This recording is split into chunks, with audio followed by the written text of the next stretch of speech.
this is your host, Julia Napini. I am a clinical and forensic social worker who owns a counseling practice and a consulting business. In this show, we discuss the challenges of being successful in business while maintaining your integrity and staying true to yourself. Join me while I interview other professionals and share insights from life and experience.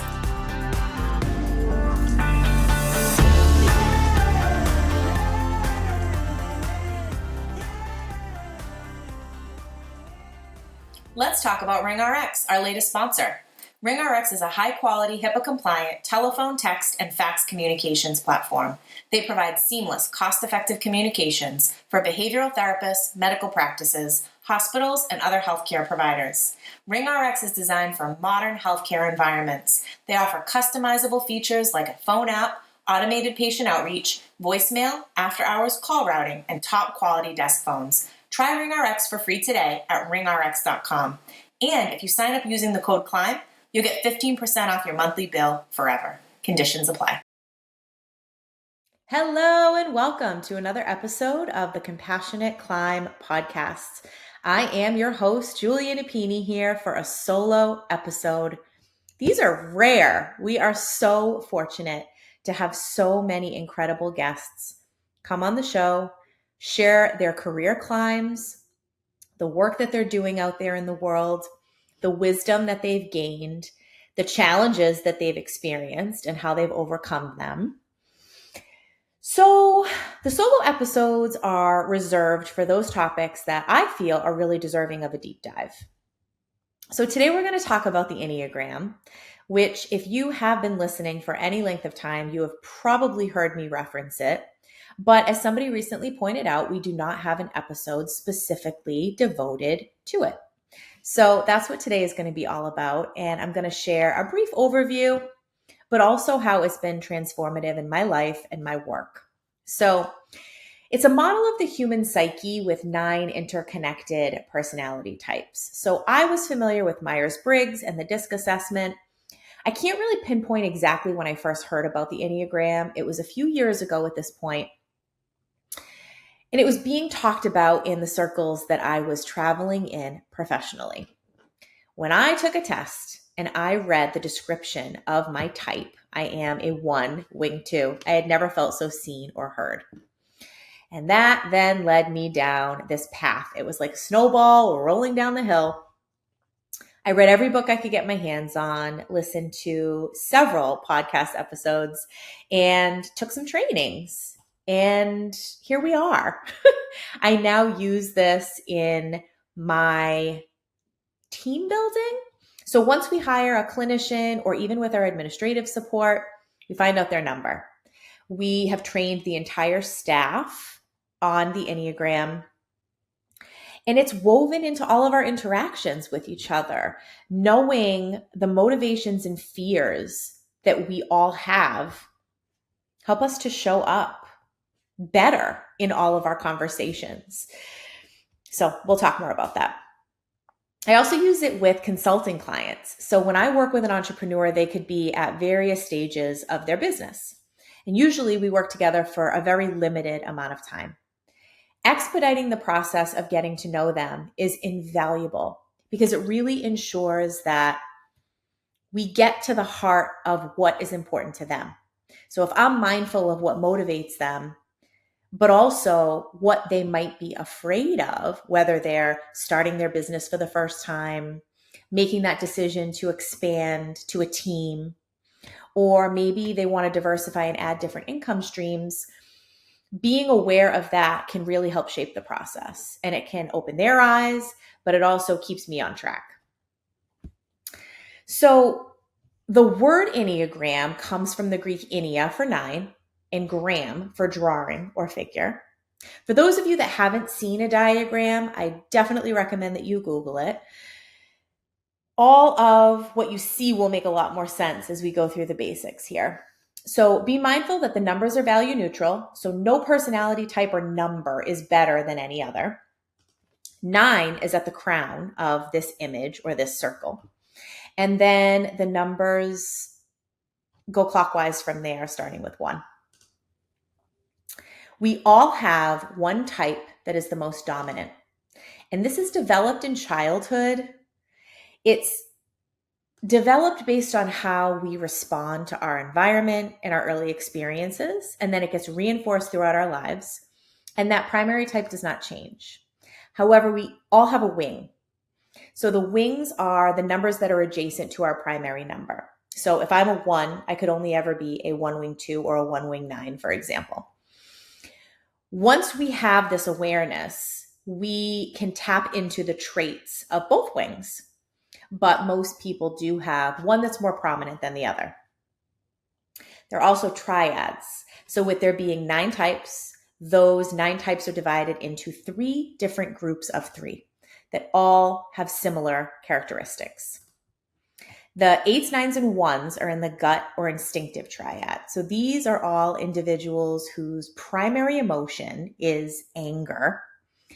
And they are very in tune with their bodies. And so when they're making decisions, they are usually going based off of instinct, how they feel internally. The 2s, 3s, and 4s are part of the heart or feeling triad. So as the name states, they are very aware of their emotional reaction to things and will likely operate off of a feeling. And the 5s, 6s, and 7s are part of the head or thinking triad. So they are very much in their head. They are very intellectual and can have a tendency to overthink.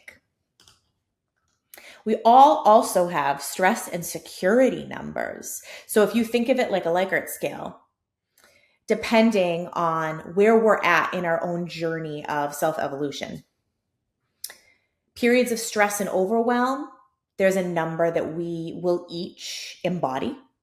And at our healthiest, there is a different number that we will each embody. I actually have a training that I have provided. Typically, it's to teams to really help them not only understand themselves, but understand each other. We also talk about how to incorporate this in our clinical work and to use within the team to enhance relationships, improve communication, decrease conflict. And we go into so much more depth. So if you have any interest in this training, it's something that I can provide to your team. So definitely get in touch with me. But I also have a recorded version that is now available on my website. It's compassionateconsultingcompany.com/products. So that's just a very brief overview. Now let's talk about the 9 types. Again, very briefly. So the Enneagram 1, as I mentioned, this is my type, so the one that I'm the most familiar with. They are known as the perfectionist or the reformer, sometimes the idealist as well. Their basic desire is to be good. They want to do things right. They have a strong moral compass. They are rule followers through and through. They want to make the world a better place. And their biggest fear is being corrupt, getting in trouble, making a mistake, doing something wrong. So thinking about each type and how this motivation and fear is going to influence not only their behavior, but their actions. And being aware of this versus being unaware is really going to change how you show up in the world. Enneagram 2s are the helpers. So these are people who desire to be loved. They very oftentimes put others over themselves. And their biggest fear is that they will ultimately be unworthy of love. Enneagram 3s are the achievers. Their basic desire is to be valuable. So these are those individuals who are seeking the multiple degrees, the letters after their name, promotions at work. For them, it's about being productive, being contributing members of society, always advancing, always progressing, because their basic fear is to be worthless. The Enneagram 4s are the individualists or the romantics. Their basic desire is to discover their identity. They want to find out who they are. They very oftentimes look at the rest of the world and have this impression that everybody else has this figured out and they are still a work in progress. And they just want to find people that get them, understand them, and appreciate them. And their basic fear is to have no significance. Enneagram 5s are the investigators or the observers. Their basic desire is to be capable or competent. So they seek out knowledge, they want to be prepared, they are problem solvers, they're quick on their feet, and they want to impress people with what they know. Their basic fear is that they would be useless or helpless. Enneagram 6s are the loyalists or the skeptics. Their basic desire is to have security and support. They tend to be high anxiety, very oftentimes do not believe in their own capability, and seek frequent reassurance. Their basic fear is instability or a lack of guidance. Enneagram 7s are the enthusiasts. Their basic desire is to be content. They are adventurous, playful, spontaneous. They are fun. They don't like to be bored. They don't enjoy idle time. They also can be very quick on their feet, fast thinkers, very dynamic personalities. Their basic fear is to be deprived or to be in pain. And this can be physical pain and emotional pain. The Enneagram 7s are the challengers. Their basic desire is to protect themselves emotionally for the most part. They have a hard time being in touch with how they feel. They receive the message that vulnerability was weakness. And to them, conflict is usually intimacy for them. Their basic fear is to be controlled by other people. They do not like being micromanaged or told what to do. And Enneagram 9s are the peacemakers. Their basic desire is inner stability and peace of mind. Now, as I had mentioned on the diagram, 9s are the crown of the Enneagram. So they're the type that can most easily access the traits of the other types. And their basic fear is loss or separation. I would recommend the Enneagram Institute. So if you take a test or if you resonate with one type more than another, the Enneagram Institute will give you a much more in-depth breakdown and information. There is a deadly sin associated with each type. So if you take my training, you will learn those. We also go over the recommended self-care for an Enneagram type. And let's focus now on what makes the Enneagram different from other personality types. One of the biggest things is that we use numbers. So for me, it was really easy to wrap my head around, for me to understand, for me to then explain to other people. The focus on motivations and fears is also unique. People can have traits of multiple types with the Enneagram, which is not always the case with others. The wings and the triads are also unique to the Enneagram. And there's a focus on internal traits. The ways that the Enneagram has changed my life, I would say first and foremost, it's self-awareness and personal development, like I had mentioned in the beginning. I am always on a quest to gain as much knowledge as I can about who I am, what I'm all about, my purpose, what drives my behavior, and how I can be a better version of myself. The knowledge that I acquired when I learned about my type, my wing, my triad, has really opened my eyes and given me tools to really approach life, situations, relationships in a very different way. One example that I can think of is with regard to the triads. So being in the gut or instinctive triad as an Enneagram 1, the primary emotion is anger. And I would never describe myself as an angry person. I don't think I've ever lost my cool once in my life.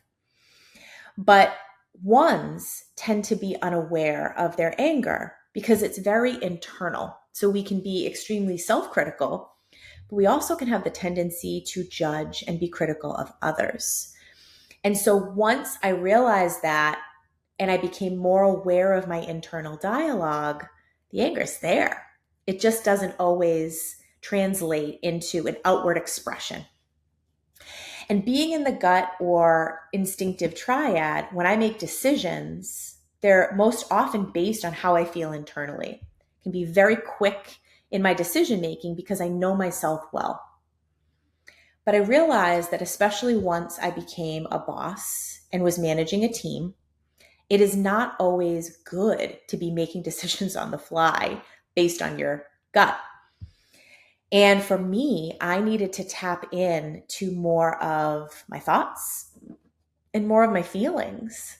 So journaling and meditation have been transformative for me because it slows me down, gives me some processing time, and the decision may be the same, but I can step into it a lot more confidently. And I'm not making promises that haven't considered all the pieces of the puzzle. I would also say it's helped me to recognize the areas of growth for myself. So Enneagram 1s can be extremely perfectionistic, critical of themselves, critical of other people, judgmental, self-righteous.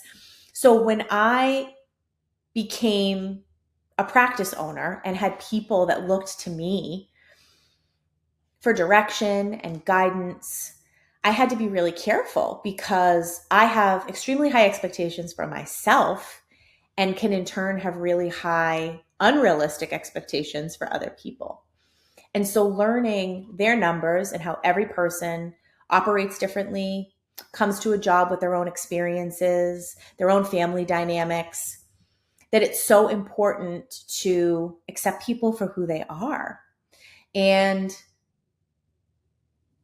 give them and myself more grace. I would also say that understanding my motivation and my fear has been extremely normalizing. I didn't feel alone. I knew that there were others that saw the world in a similar way and responded to situations like me.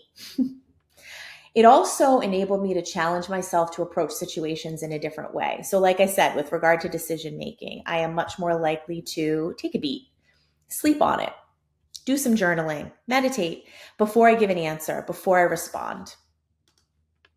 I would also say that it has been transformative in my relationship with my partner, knowing my number and knowing his number. So he's a 7, wing 8. And when I found out that my health number is a 7, that is who I strive to be. And so that adventurous, playful, fun, spontaneous person that I am sharing my life with really helps me to become the best version of myself. I would also say I now have the language to be able to share with other people what sets me apart, what makes me different. And it's increased my safety in interactions because I am more prepared when I show up because I've done a lot of my own work. But if I know somebody else's number, then I'm going to be more prepared and increase my ability to depersonalize their behavior because very oftentimes it isn't personal. And when we're activated, it can seem that way. So that's just a brief overview. I would definitely encourage you to take a peek at the training, see if it's something that interests you. If you have any interest in introducing your team to the Enneagram, this is something that I can provide virtually, so there are no geographic barriers. It's fun, it's engaging, it's thought-provoking. I feel so fortunate to have been able to provide this to my team. It really enhanced all of our relationships with one another. I have provided it to a lot of local practices, and now I'm starting to share it more to a wider audience. So it's something that I definitely want to shout from the rooftops and have as many people as possible experience the benefits of this. So thank you so much for listening today. I appreciate you being open to this solo episode. And I hope that you continue your journey of self-exploration and enhancing your relationships with the people around you as well. Till next time.